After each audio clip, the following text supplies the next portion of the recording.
from the crowd, now that people are participating, what happens for those of you who play Brick Breaker when you open it up and start the game?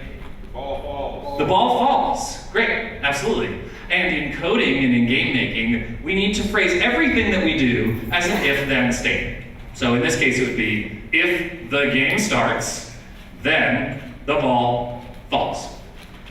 Let's be a little more specific about falls. In gaming as in math, we do things in degrees. So this is 0, and then it counts all the way around to 360, back to 0. So does anyone have a guess if we're doing this in degrees, what direction is falls? 270, exactly. So if the game starts, the ball moves at 270 degrees, okay? So let's start, okay? Okay, now we've reached another step in our programmatic logic, right? What's the if statement here? If the ball hits the paddle, or I heard collision from over here, if the ball, that's the game designer term for hits. If the ball collides with the paddle, well then what happens? It bounces. Now GameSalad actually does understand bounce, but that's because it's very clever. Let's pretend that it doesn't, because that's how we're going to do it today. How could we say bounce? 180 degrees. It's Opposite 180 degrees. opposite 180 degrees? Yeah. Mostly we're just saying it changes direction, right? And it doesn't change direction back the way it came. It changes direction to a range of directions, right? So if the ball hits the paddle, then the ball changes direction to a random degrees within a certain range. Let's say 30 to 150, right? Kind of like that. Maybe that's what it is, but well, that's what we would do in the testing phase of our game. We determine what the right angle was. Okay, so let's do that step now. So we bounce, and we go randomly off, and we've got another if statement, right? What's our if statement here? If it collides with the brick. If the ball collides with a brick, then Brick disappears.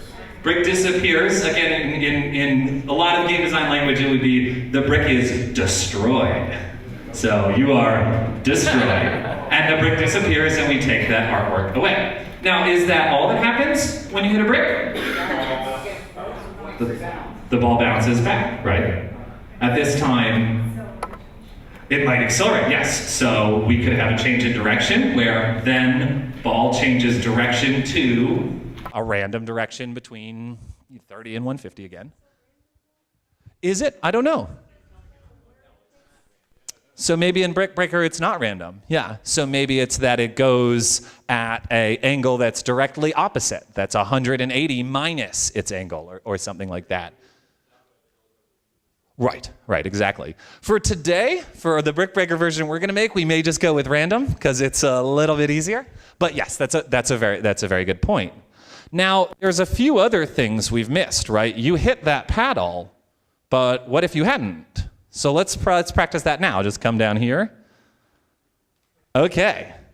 So if the ball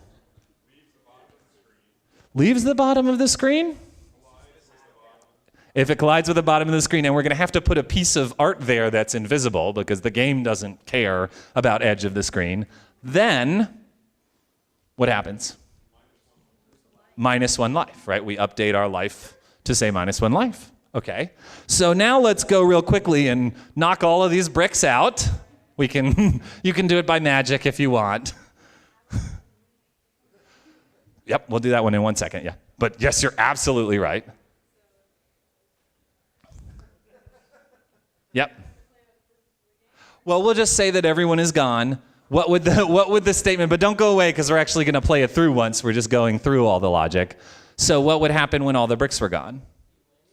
If all bricks are destroyed, or if number of bricks equals 0, then the player wins, or level up, so then level +1. Okay? Now you pointed out we were going to start and see what happened, but you're smarter than me, and you pointed out one thing that we haven't done, which is the paddle, right? And this is where things get really interesting, because now we're not saying if something happens within the game world, we're saying if something happens that we're doing, that a player is doing. So with the paddle, how do we control the paddle?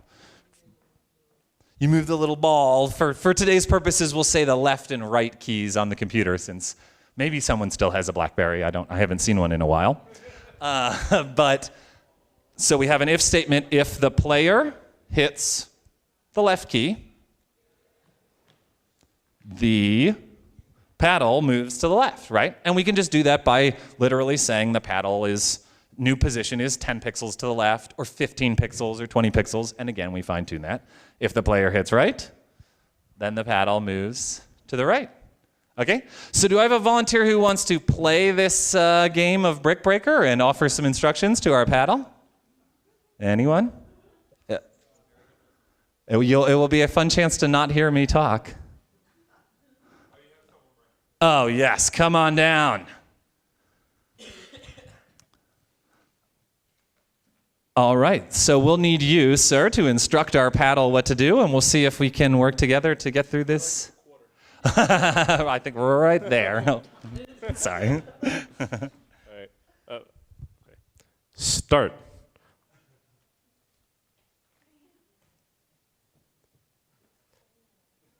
Left, left, left, left, left, left, left, left, left. Right, right, right, right, right, right, right, right, right, right, right, right, right, right. Oh, left, left, left, left, left, left, left. All right. We'll spare you further humiliation. Thank you guys so much. And we just did the hard part, right? We just figured out how to program a game. So everyone can go back to your seats now, but appreciate the participation. And now we'll discuss how we're going to take that and put it into the computer. So before we get started, I will quickly show you, this is our website. It's due for a major overhaul, so if you come back in a week or two and it looks entirely different, that will be a good thing because it means we're on track. We're just waiting for the official launch of GameSalad PC. But in Activate, we have a variety of different challenges that were designed by students that we've then gone and made courseware from. So none of these are really professional games. These all came out of workshops, and we then turned them into curriculum. And the one we're doing today is called Solar Ball. And when you go to our website, you can download a set of game resources there that have all of the art you need to create these games, because we also kind of, in the one-week workshops and the shorter workshops, we like to focus on the programmatic thinking, on the logic of the games, rather than spending a lot of time in Photoshop, or Pixin is a really fun little pixel software to use. But this art was all created by one of our students, and so I can click on that Download Game Resources button, and it's going to get me all of the art and help files that I need for this game, which I will. Oh, sorry, it's activategames.org. Yeah. And I'm going to go ahead and grab the ones that I already downloaded. So inside of there are some help files, and there are sprites. Sprites is another one of those fancy game design terms. This one's been with us for a very long time, and it just means art. It means little pieces of two-dimensional art. And then we're going to open up the GameSalad software. And that's GameSalad.com. It's free. They have a professional version that I think is $300, but you can go very, very far, and some quite popular web games have been designed just using the free version. And you'll see when you open it up, it offers a really wide variety of different types of templates. The nice thing is that any user that makes a game for GameSalad can specify that it's a template and give others access to their source code. So it's continually growing. It's not like there are like 3 or 4 instructional files. We're going to start with the blank migrate project so we can start totally from scratch. We can open that up, and it's going to ask us to kind of specify some things. So we're going to call this Solar Ball, and we'll call this G4C, so I'll know which one it is. And then there are a variety of different project types in here. This box right here, I think, is the most powerful thing that GameSalad offers, resolution independence. Does anybody know kind of generally what that means? Exactly, and that became a heck of a lot more important in the last 3-4 months when Apple said, okay, now 1080p is a thing of the past, and we have Retina displays on computers. So I think that it's increasingly important going forward. but they do also let you choose specific projects for specific outputs. We're going to go for now just to make sure that everything stays on screen with the projectors and everything with the MacBook resolution. And that would be full screen on a 13-inch MacBook. And maybe we'll fill in a description like a really great game, because it is going to be for sure. And some instructions. We'll come back and fill that in later. Okay, so we're ready to go. And I can now start working on my game. Now, GameSalad, I'm sorry, is broken up, breaks up your game into things called scenes. Basically just means levels. This game we're going to make for today is probably only going to have a single scene or a single level in it. So we won't worry about that too much, but I can go up there and click on my initial scene. Let me make this bigger. And that's going to open up the GameSalad game design window. This is one of 2 windows in the software. It's very straightforward. It does have an entire backend that you can go in and script for in C++, but we're not going to really get into that today. We're going to use the GUI because this is the one that I think you can go very far with your students on. So we've got 3 kind of main areas in here. Got this big box area. That's going to be our game window where we actually design our game. We've got our inspector over here. That's where any actors, in this, an actor just means any game piece. It could be player controlled. It could be, the ball, the clouds, all of the art, all of the objects in our game. And then we have our library down here where we can grab any of the pre-built behaviors or the kind of chunks of coding that we want to use to make our game.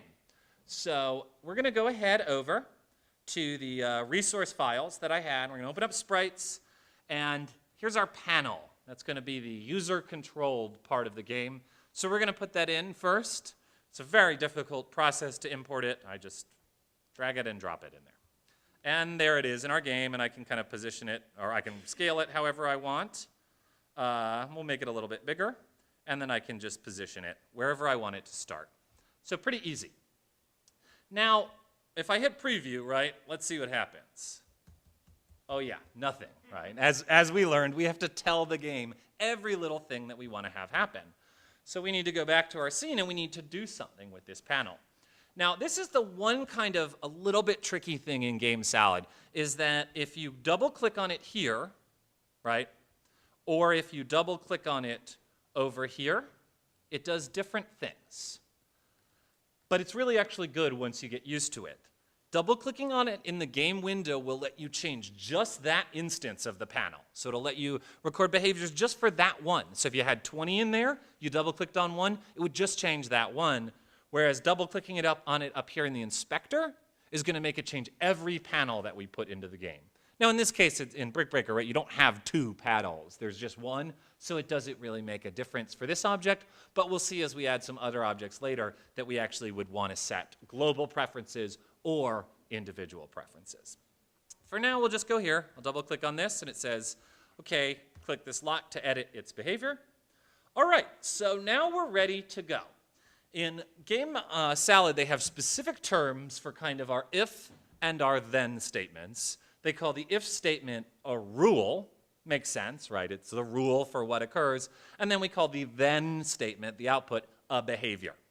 We can create a rule right up here with this big button that says create rule, and then we can grab our behaviors down here from the library. So in this case, let's start with a rule.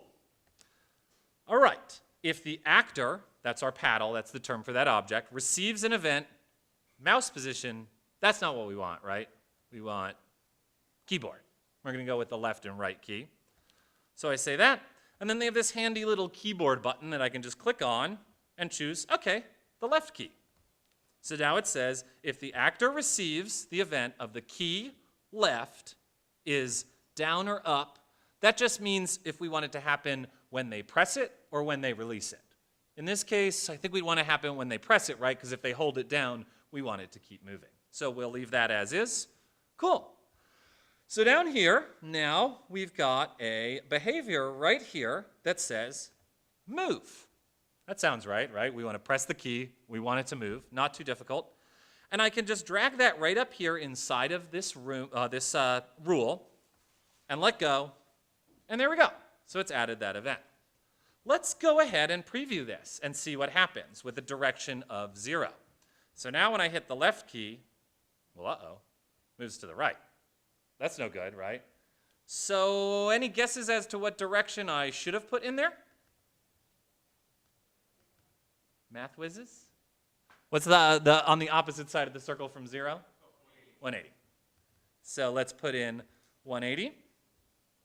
And now let's preview that. And when I hit the left key, hey, fantastic, moves to the left. When I hit the right key, nothing happens. Not a big shock, right? We need to go in and add that behavior as well. So I'll just go back in here and I'll say, okay, I'm just going to make a new rule, right? If it receives the key of right, then I want it to move. And this time, do I need to change anything?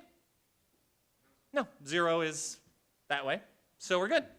And we can see that, okay, now we've got left movement, we've got right movement, we're in pretty good shape. We've got the start of a game. I guess if we made it, you have the ability to win or lose, this could actually be a game, but it'd be a pretty boring one. So let's add something for us to interact with. And that will be our ball, right? And so we already know what we want to do with the ball, right? Does anyone remember what we said the ball should, let me make that bigger. The ball should do when the game starts? Should go to 270, yeah. And this is great. See, we're already like having a review of our math. So STEM skills taken care of, all done. So as we bring the ball in, we want to tell it to fall when what happens? When the game starts, exactly. And in this case, that just means that we don't need to put a rule on it at all. GameSalad doesn't require a rule for game start events. We can just drop the behavior directly over with no rule at all. Okay? So let's pull, let me see which behavior I used here. So we're going to use a slightly different behavior here. So we tried move last time. Now we're going to use one that's called change velocity. Velocity is just another, fancy word for speed. And this is going to do the same thing as move, except it is, we like velocity more because we're going to be changing it a lot, right? And if we did move, we'd have to keep track of a lot of numbers. With velocity, we just tell it a direction, and we can have it speed up and slow down as often as we want. Each change velocity that we do will basically wipe out the last one and say, okay, now the velocity is permanently, in a certain direction. And we already know what direction we wanted that to go in, right? We said 270. So let's take a look at that. All right, pretty good start. It went right through our panel and off into space, but we expected that because now we need to tell it what to do when it hits the panel. So again, there are a couple of ways of doing this. We'll start with the simplest one, which is we'll create a rule. And now as we go over here, we see actor receives event. We still want to do this when an event occurs, but we've got an option right here, overlaps or collides. That used to just say collides. Maybe they were worried that people didn't know these fancy terms. And now it also says overlaps with actor of type panel. That seems right, right? We want to do something when it hits the panel. And what do we want to do here? Well, we want to do the same thing. We want to change our velocity. But in this case, as we discussed, we don't just want it to bounce back, right? If we left it at 0, it would immediately bounce off to the right. That's not really what we want. We want to change it to a random direction. And to do that, we can get into a little bit more complicated coding using this thing in GameSalad called the expression editor. And this is actually most analogous, I think, to kind of the way that something like Microsoft Excel operates. I know that's not the most creative of software, but it's a pretty good principle in that we just have some very simple math functions that we can use and access very quickly. This is one thing I really like about GameSalad is that you don't have to go into the full-on scripting, the full-on coding, to get into the math. And this could be a great place to use this as a math teaching tool, min, max, median, log. In our case, we're just going to go as something pretty simple for right now, which is random, right? And when you click on that function, it goes ahead and brings up a default version of the function that tells you what you need to fill in. So in this case, we want it to go to a random angle that is somewhere between, what did I say before, 30 and 150. We'll start with that and see if that seems right. But that's kind of a pretty wide cone for it to bounce back at. And then we can click on this little green check mark to kind of lock that in. Okay? Pretty simple. Now, we do have this choice right here, relative to actor. Does anyone have a guess as to what that might mean or what that might indicate? Yeah. Exactly, and even more specifically, since we're dealing with direction, from the direction the actor is pointing in, right? Now, later on, we are going to start our ball spinning around a bit, so we actually want to make sure that this is not relative to actor, right? We always want it going in this cone. If it's facing downwards, we don't want it suddenly going in that cone. We always want it to bounce back and upwards, right? So in this case, we're going to change that from actor to scene. Actor would be relative to which way the ball is facing. Scene will always be 0 to the right, all the way around, and back to 360 to the right. Does that make sense? So we're going to put that as is, and we're going to go test our work. Look at that. Great. So mission accomplished for at least making our ball bounce off of our panel. So what next? Well, as we could see, it went flying off into space, right? So we need to add something to our game to keep it on screen. Now, we could do that with some invisible objects, and we'll talk about that in a second. But for now, I'm actually going to do it. We'll just make a nice, pretty border around the screen. And I'm just going to drop in some pretty little clouds, and we'll use those. Oops. Go back to that scene. We'll make this guy a little bigger. Actually, I'll show you this. There are multiple ways to change things in GameSalad. So one nice thing is you saw I was sizing things up just by dragging their corner like you would in Photoshop or PowerPoint or whatever. You can also get into these in a much more numeric sense up here. Under attributes, you'll see that under position or size, I have numeric options. So if I wanted to make this exactly double the size, I don't have to drag it out till it looks right. I can just go in here and say, okay, let's make this 64 and 64, and it'll change it that way. And so now when I go back into the scene, you'll see that indeed it is now significantly bigger. Now, if I want to add a lot of these, I think the easiest way is easiest way to copy things anywhere on the Mac or on the PC now. It's exactly the same, but it's just to hold down the Option key and just drag it. And that's going to keep any behaviors I've applied to that cloud intact. So we'll drop a few of those, and actually let me open up. Oh, well, that's okay. I'll go ahead and do it. I don't know which one is the one where I had it queued up cooking show style, but I didn't write down which one is which. So we'll add this border all the way around. This is one thing that is a little annoying in GameSalad that I hope they fix. Some of the other tools have a paintbrush option where you can paint art in just by drawing a line. I think in GameSalad it's in part because there are so many properties tied to the individual actors and not just to the kind of base cloud. Okay. And we won't worry about making it too pretty. They're clouds anyway. We're making it realistic by making them random. Okay, so there we go. We've got a border of clouds around our game space. And now we need to add a behavior to those clouds. Now, am I going to want to add it to an individual cloud over here? No. I want to click on Cloud over in my inspector window because this behavior I'm going to want to apply to every cloud.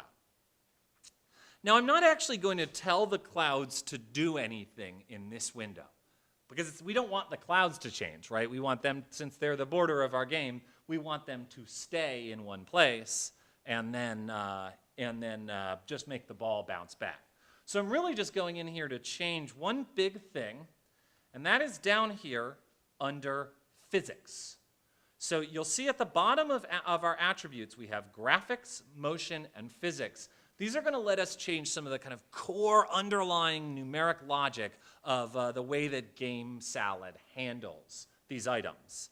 And the main thing that I want to change, as you can see right now, movable is checked.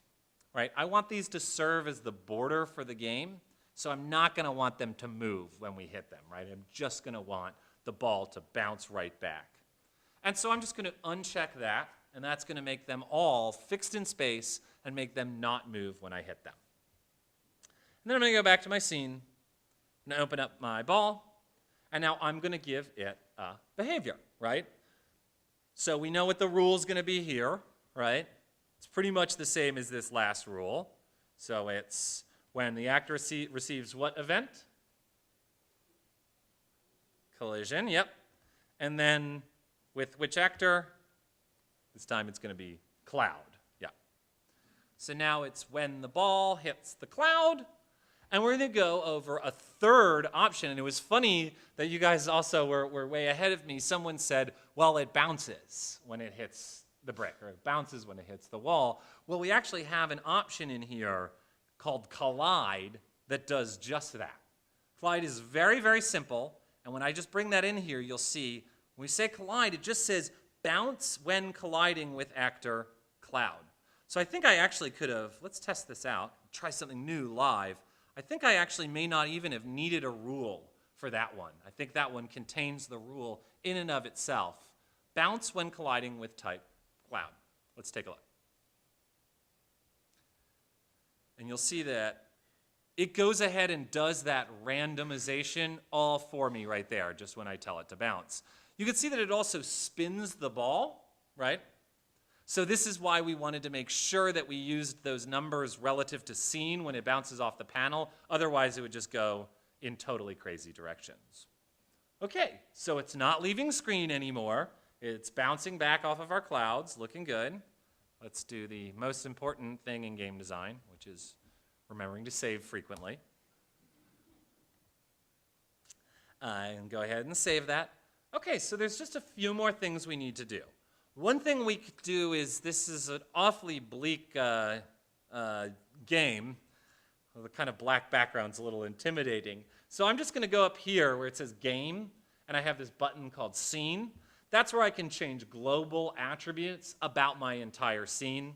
And rather than load in any complicated art, I'm just going to go make this a nice, pretty blue. Yeah, that looks pretty good. Okay, much less drastic and bleak now. So there's a few things we haven't done, right? The first off is, as you guys probably noticed, when the ball falls down, nothing happens, right? So we need to tell it what to happen. And we need to do that by putting an object down at the bottom, right? When I go in here and I add a rule that says when the ball collides with actor type, there's no option in there for bottom of the screen or edge of the screen, right? It doesn't know what those are. Most game design systems work this way, where it needs an actual physical object in there. And so I have created such an object in our resources file.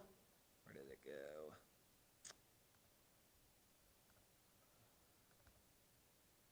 There we go, and I'll make sure not to close that one this time. I just made a little 16 by 16 red square. Simple as that. We don't care because we're going to make this object invisible. But first we're going to drop it in here, and then we're going to drag out its corner, which can be a little difficult to do when they're that small. So we'll just go in here to size, like we were looking at before, and we'll say let's make this thing's width be, I don't know, 2,000. Oops. Much wider than we need, but that's fine. So there we go. That made it nice and long. And I can put it right there, right along the bottom of the screen, simple as that. Now we have a really ugly red line along the bottom of the screen. So let me open this up again, and let me go down here to graphics. Again, remember I talked about graphics, motion, and physics being places where the kind of more advanced stuff is. So under graphics, we have an option right there, right at the top, visible. Well, let's uncheck that. That's what we want. And now you'll see it's no longer there. We can't see it. So now we need to tell it what to do when it hits that red wall object. So let's go in. We've already got a rule. You'll see now that I've added our red wall art in there. That's a choice. Okay, so what do we want to have happen when it hits this red wall? It's totally up to us. We could just restart the game, right? But it probably would be nice to tell our player that something had occurred, that they lost or something like that, right? So we're going to get into something a little bit more complicated here, because we have this choice down here that says display text, right? But that display text option has to be, like everything else in GameSalad and all game-making software, has to be attached to an object. So if I were to attach that object here, it's going to display the text over the sun, which actually we don't like, right? Because it's going to be off screen. It's going to have gone off the bottom of the screen, as we saw. And so I'm going to need to add one more object to this project, and that's going to be, I made one called black box right here. So let me drag this in. In this case, I actually don't want it to show up anywhere on screen. So rather than dragging it over here, I'm just going to go ahead and drag it into my actor window there and just add it as kind of a generic object. And then I'm going to go in and I'm going to make it big, say like 600 by 200, because we're going to use this as the area that we want to display our text. Okay? So having done that now, when I go back in here, I'm going to do something new, something we haven't done yet. Right now, every object that appeared on screen because we put it there, because we dropped it in and we told it where to go. This time, we only want the message to appear right when the ball has hit the red wall object. So we're going to go in here, and we're going to take this, again, another fancy term, spawn actor. Spawns is another one of these game design terms for create. You've probably heard it when you've ever played first-person shooters, because you have spawn points, where when you die, you come back to life. So we're going to tell this to spawn the actor, and that actor we want to make is our black box actor. Okay? And we want to say this to be the front of layer. In front of actor means in front of the ball. We want this in front of everything, so we're going to say front of layer, and then let's change both of those to scene, and then I just need to tell it where to go, so I don't know. Well, maybe this will look weird. We'll try like 600 by 200 again. We'll see where that puts us. Okay? So let's see what happens. Move out of the way. Okay, so a black box appeared. That's a good start. It doesn't really tell the player anything yet because it doesn't have any text in it. And to add text to it, we're actually going to go and we're going to open up the black box itself. And we're going to add a behavior to this. Now, do we need a rule here? No. We just want it to have the text as soon as it appears.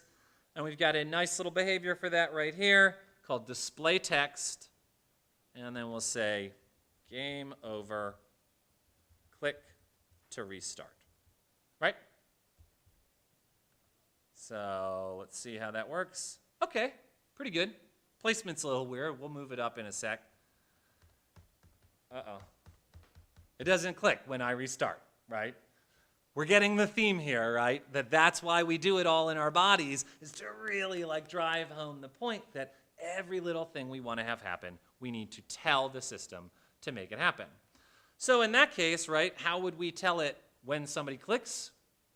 We do it with a rule, right? If mouse position or mouse button, we want button is down, meaning is clicked. Sounds pretty good. Then, got an option right here, reset game or reset scene. In this case, they're going to do the same thing, right? We only have one scene, but if we had multiple levels to our game, reset scene would restart a level, reset game would restart the whole game.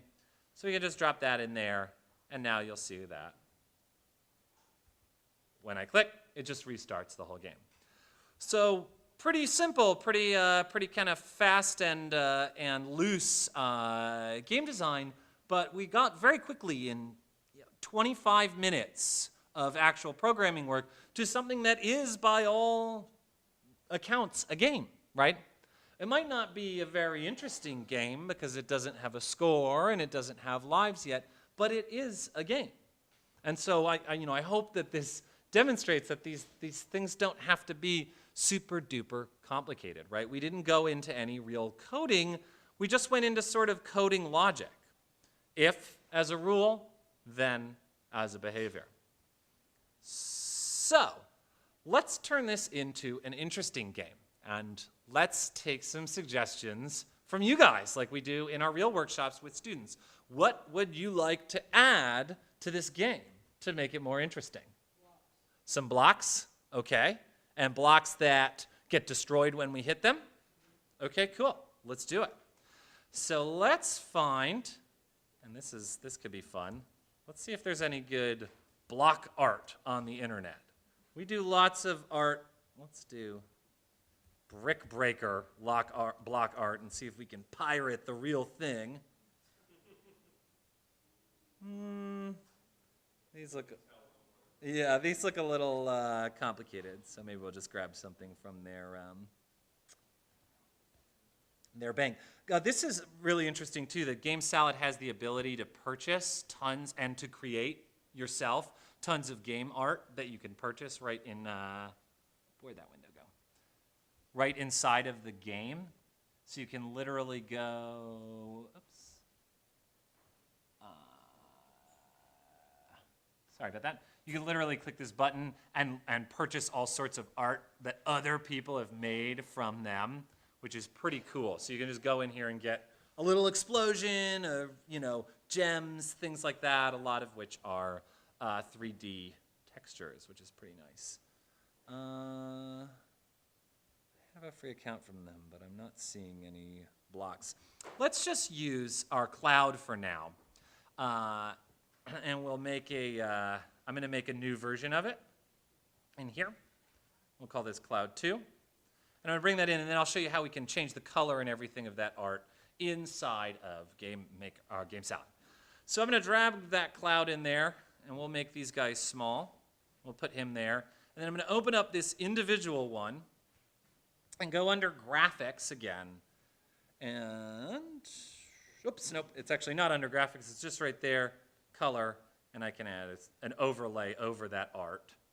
And we'll make this one purple. That's pretty nice and realistic. Okay, and I'm going to add a few more purple guys around here. Oops. Okay, so now we've got some bricks. What do we want to have happen with these bricks? When the ball hits them, we want them to disappear. So in this case, we're going to do things reverse, right? If we wouldn't be able to do what we wanted by going into the ball like we've been doing so far, we need to go in and change the behavior of the bricks because they're the ones we want to be destroyed. So let's go in to our cloud art and let's add a rule. When actor receives collision with actor type ball, right? It doesn't matter which way we go about it. Either the ball's colliding with the brick or the brick is colliding with the ball. As far as we're concerned, it doesn't matter which one's moving. They're the same thing. And so we'll say, if this receives the event collide with ball, then we want the behavior, what was the term I said earlier? Destroy. We'll just drop that in, and let's see what happens.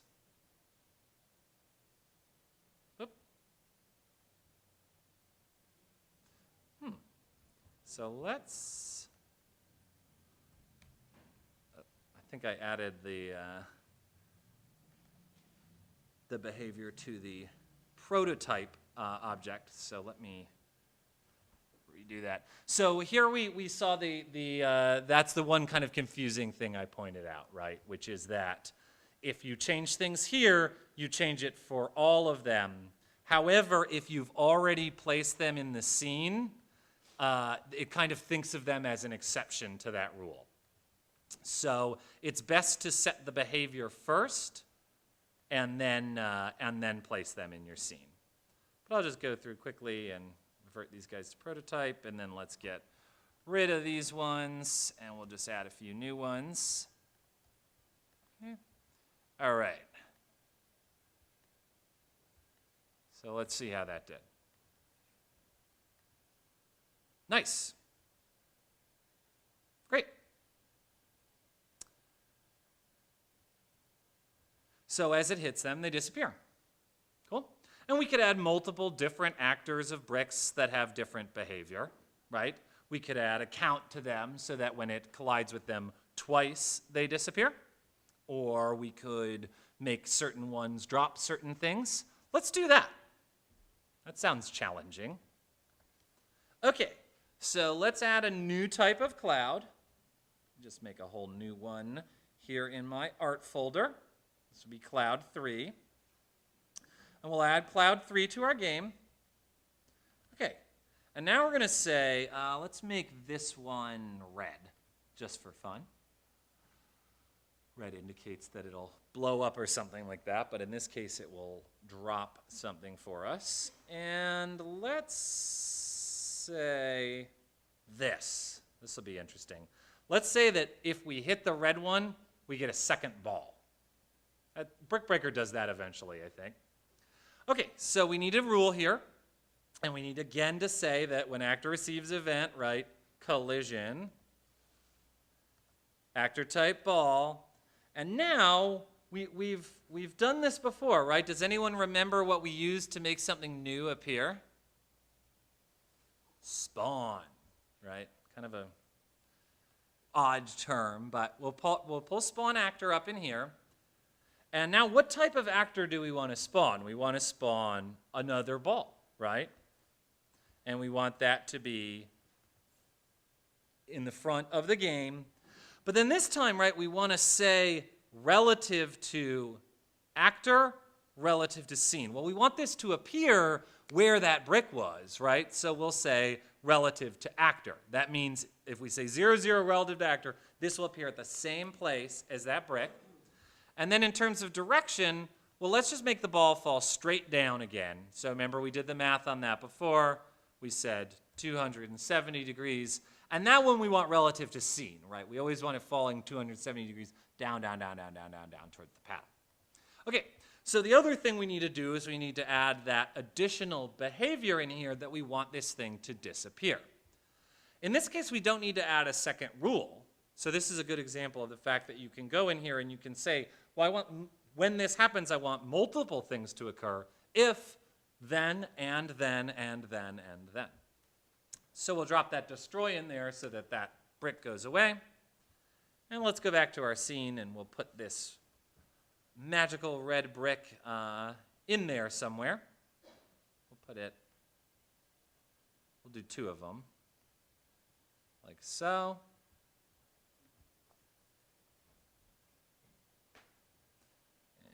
And hit preview.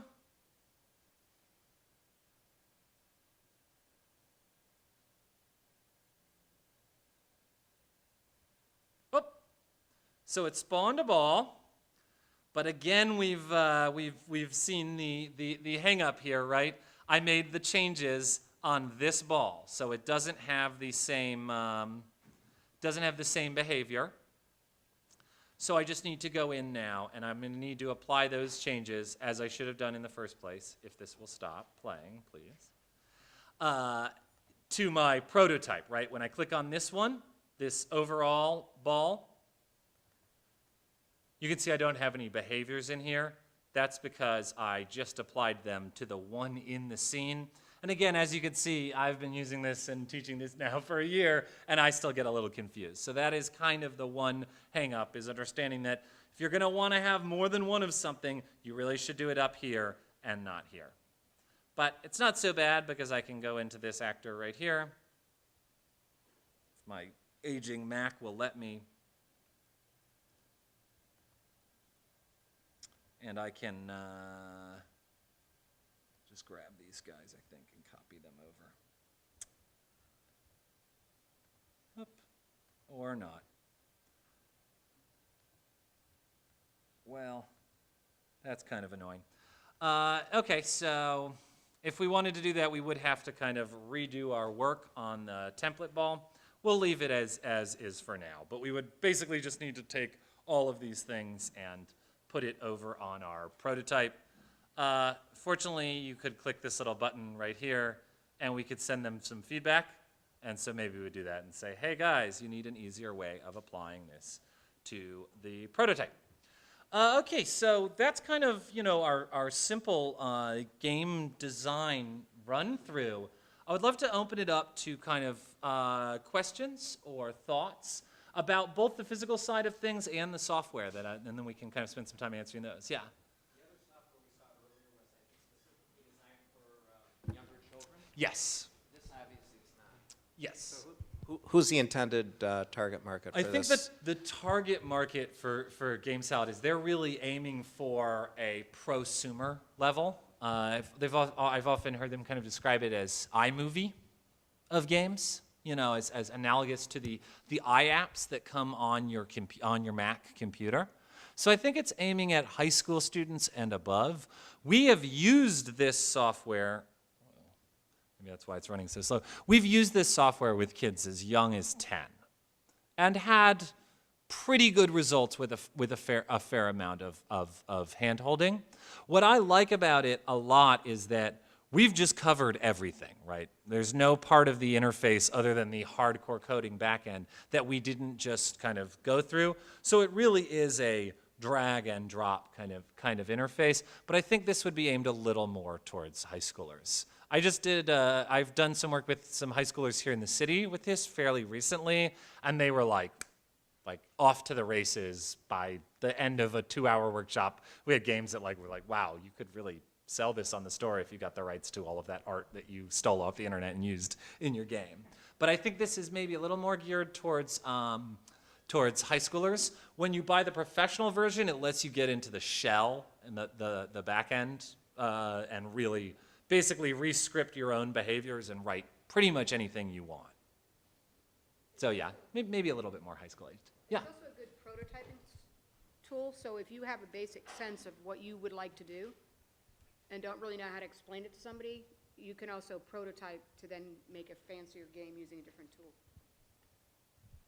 Yes, and I've seen a lot of that. A lot of people use this particularly for prototyping on here because it has this really fantastic setup for the iPad where you load through the developer portal. Anyone who's worked with iOS knows there's a lot of restrictions. Well, GameSalad has made an app called the GameSalad Test App.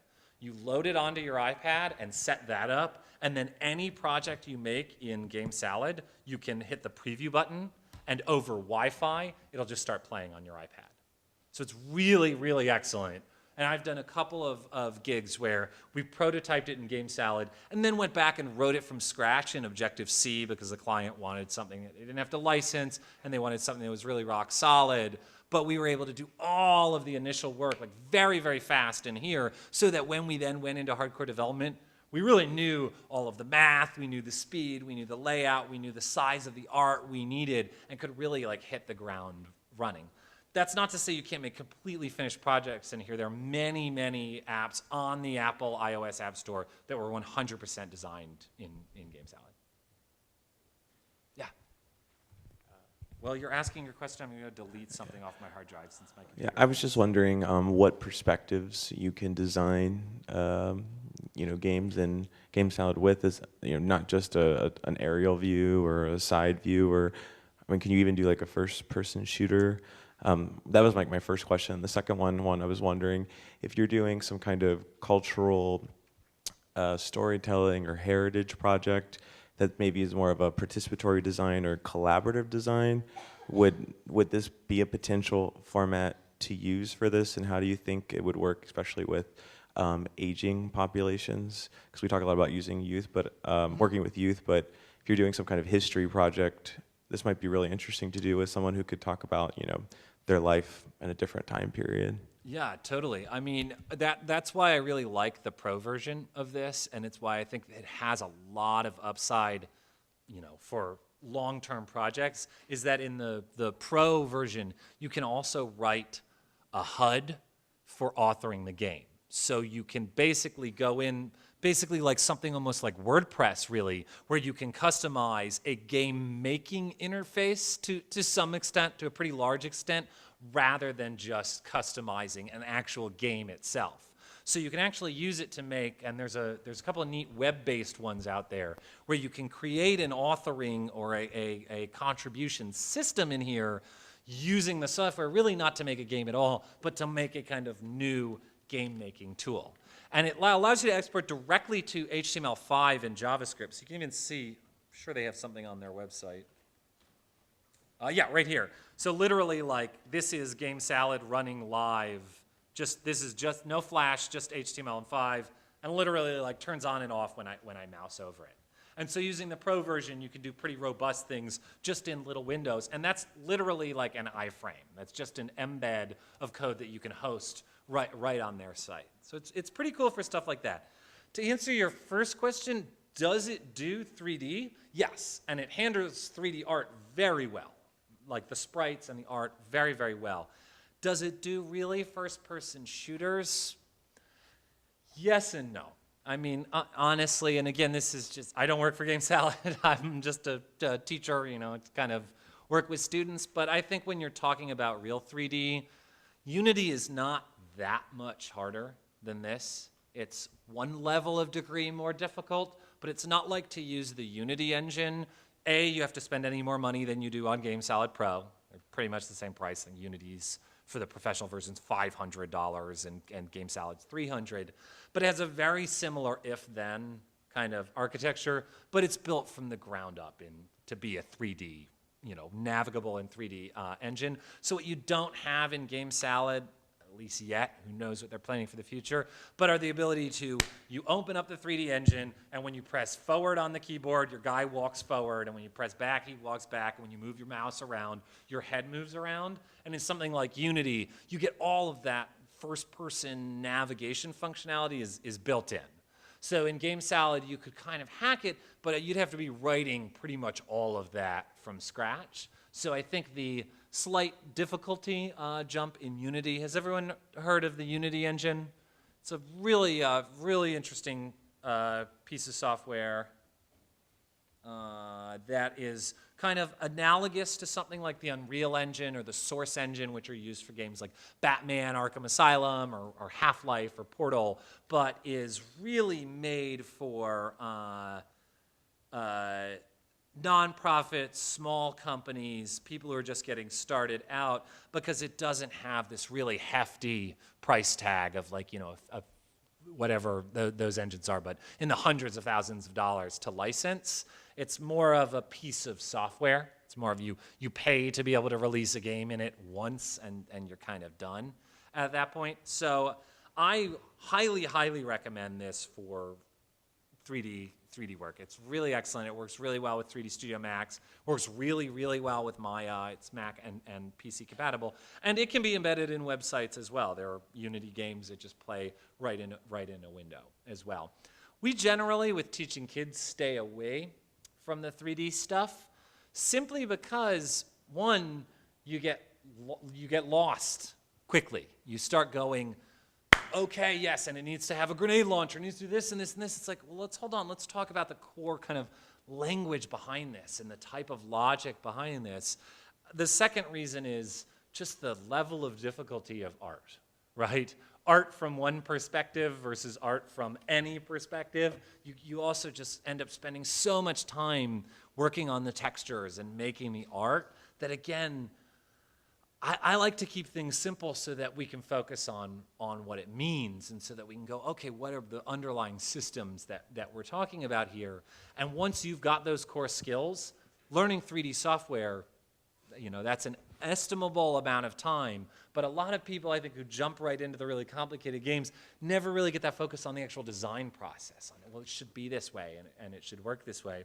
And I have lots of friends who work at big companies. I mean, like, friends who work at BioWare who have told me that they'll build entire levels, entire sections of the game top down, and they'll play them 1,000 or 2,000 or 5,000 times before it ever goes to the 3D. Because a designer can learn to use GameSalad in a week and a half, you know, in 2 weeks. And then the designer can be iterating, And then they hand it over to the developers and the artists, and they go, we're pretty confident that this is the right way that this labyrinth or this alien spaceship should be navigated, so that you don't spend all that time waiting for a big build, and then you get it back and you go, it would be better if this room were smaller, or if the door were on the left. You can really test a lot of the kind of fun from a top-down perspective, and then hand it over to the map makers to build out a map. So when I design, I usually design top-down, and then I go into Unity or to Unreal and actually build it out with my artists. But yeah. Yeah. I just have a question about how your content browser kind of thing works on the left with all the art in it. Yes. Can you drag things in, like an actor in that already has preset like collision properties or physics involved? Yes, you can. And you can export them as well with collision. So any of these, again, apologies that my computer is wildly out of room and thus causing all sorts of havoc. But any of these objects can come in. Basically, under the hood, maybe this is a little technical, but under the hood, everything is XML data. So let's actually go in, and I'm going to open up that little, open up one of our game files. Let's see, where's my help file here? So on the Mac, you just do this by show package contents. On the PC, you can just get into it by default. But that shows us everything that's in here. So all of my actors are essentially just XML files with links to the art and then all of their properties assigned in there. So you not only can import things, but you could literally write all your actor properties just in whatever, Coda or Xcode or whatever your text editor of choice is. You could write it all out as XML data. And in the Pro version, whatever that, Xcode really messed that up. That doesn't look so nice. But in, let's open that with TextMate. In the professional version, you can change those XML tags as well. So you can kind of go in there and be like, I want this new attribute. And you just do it basically like CSS by saying, okay, this has a new ID, and that ID is, like in here we can see, right, there are attributes like, time, position, we change that one, right? So it's just point, ID is position, real ID is X, Y. You could do whatever you wanted. So we could add a Z coordinate for 3D space just by authoring the XML. But if you have like a team of people working on, all working with GameSalad, and you have one kind of challenging, actor that you're trying to work with, or some kind of challenging program, can you if one guy figures it out, can he send it out, that one actor? Yeah, although it does export as a PNG with XML sidecar file. But okay. Yes, you can save those out, and it'll just make a little package. I forget what it's not GMK, I forget what the extension is. Again, I think you can only do this in the Pro version, but it just exports a little version of that actor that's got that XML sidecar file built in. And you can go in and do point-based, sorry we're getting so technical, but you can go in and do point-based collision on objects. So you can assign collision either based off the alpha channel, or you can assign collision totally separate from the image file that's just whatever collision you want. It has circle, square, and hexagon, I think, built in as collision models that we could just go in and change. And then you could just add your own, any collision you want, just doing it off of vector points. Or I think you can even export an EPS and do it off of that.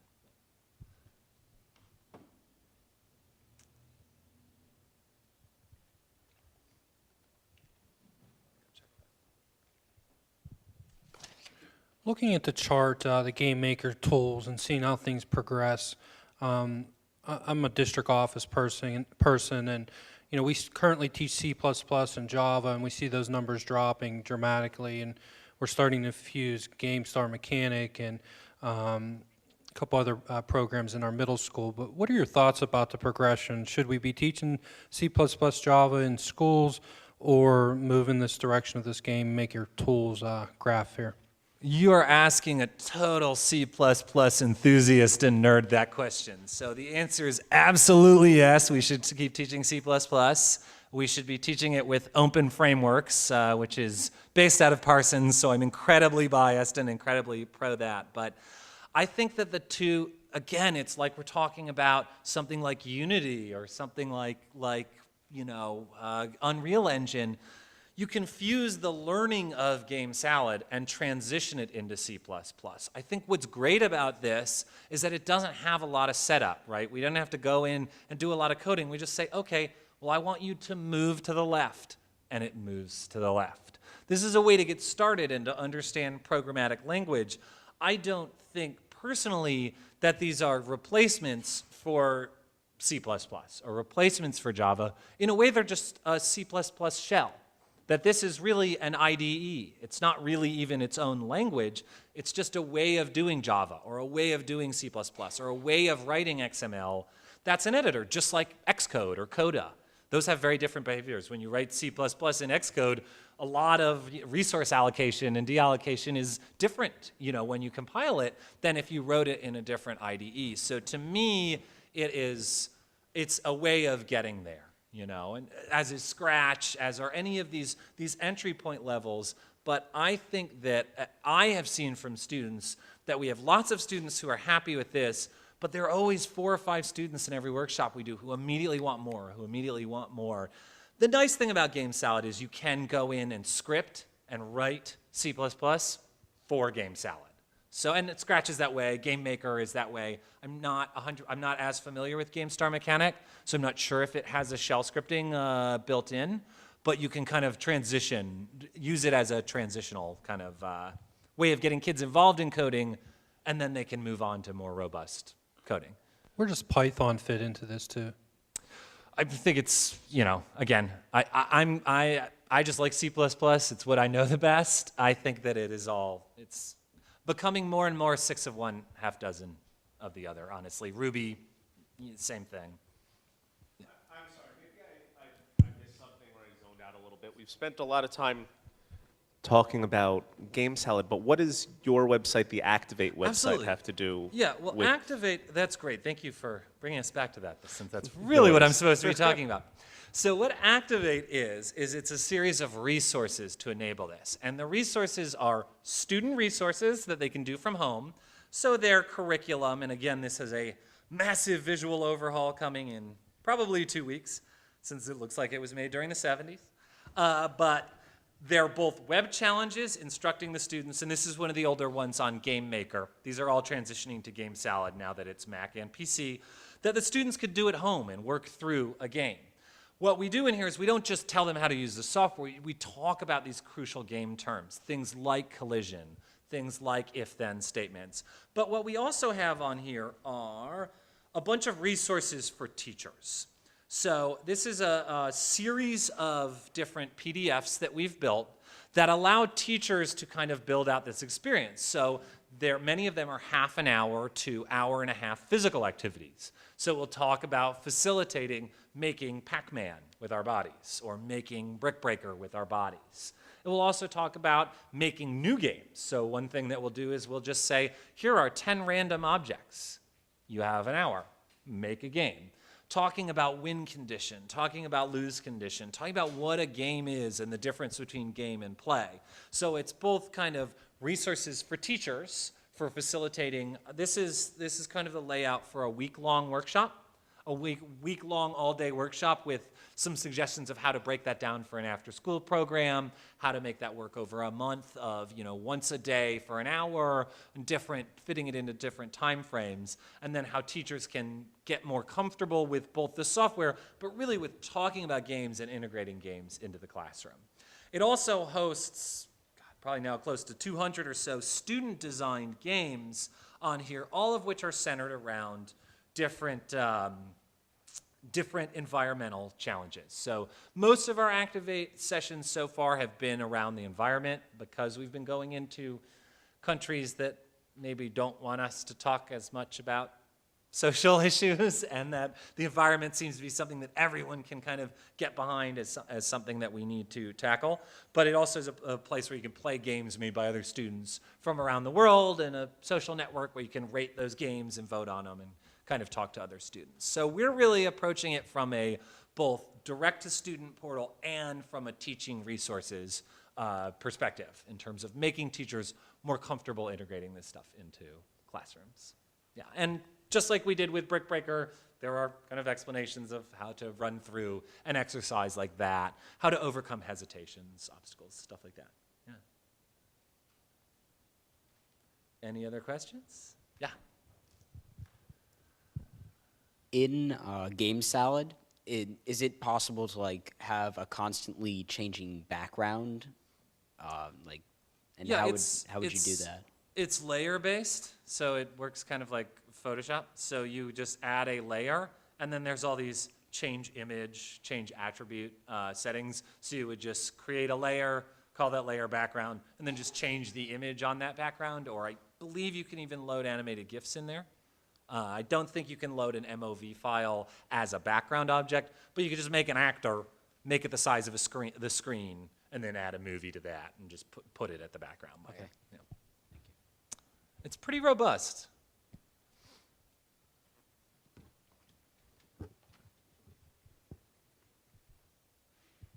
I was always have a lot of questions, but I was interested to hear your thoughts on, as we allow teachers and students to be involved with these kind of applications, thinking about from a social justice standpoint, even from an activist standpoint, like in the 21st century, is the person who can do coding versus using a modding application going to be more empowered to be an effective activist, or do you think that that's going to be levels of access depending on whether you teach yourself C++ or use this application?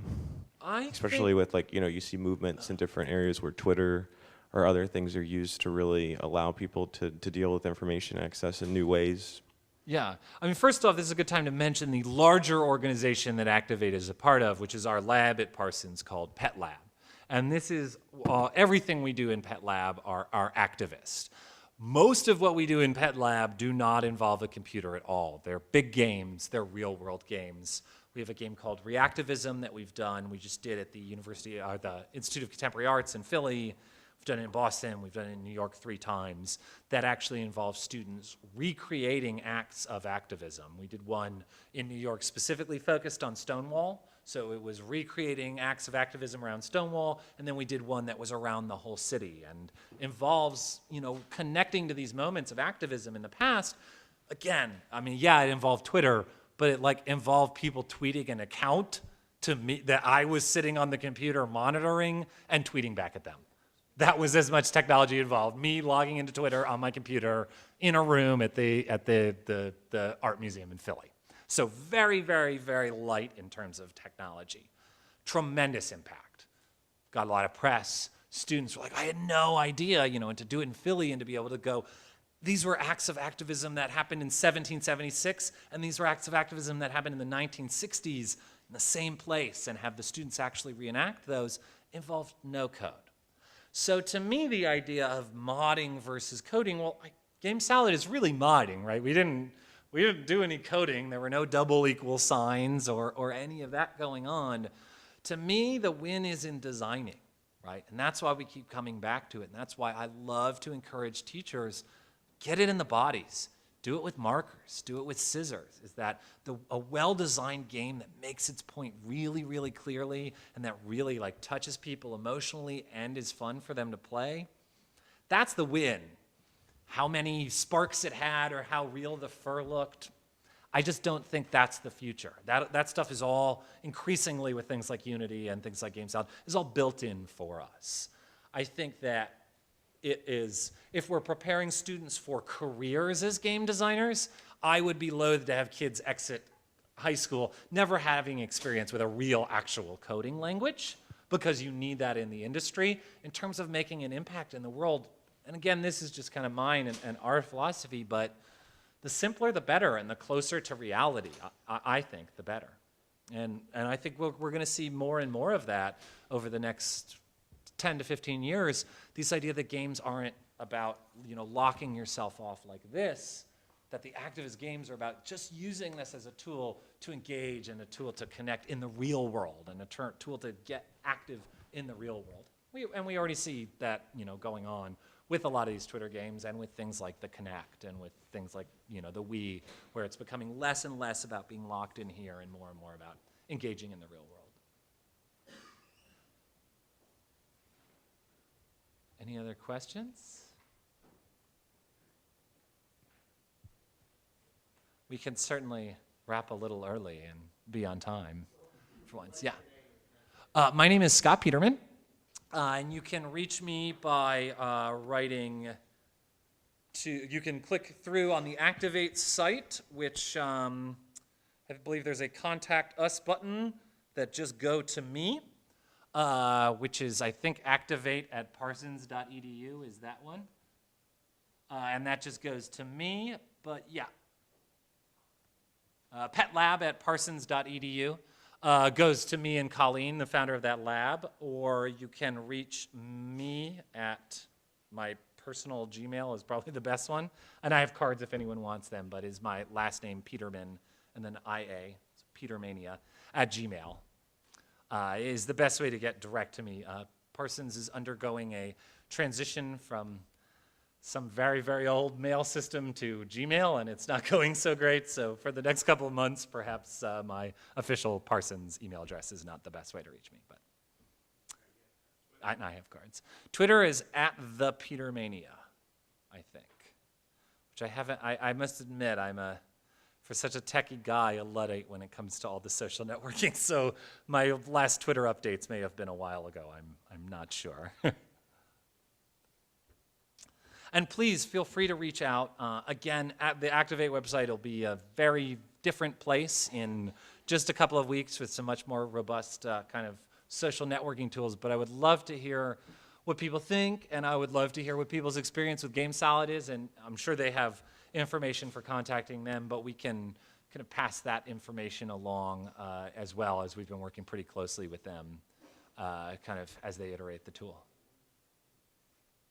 All right, well, thank you guys so much and for coming. Appreciate it.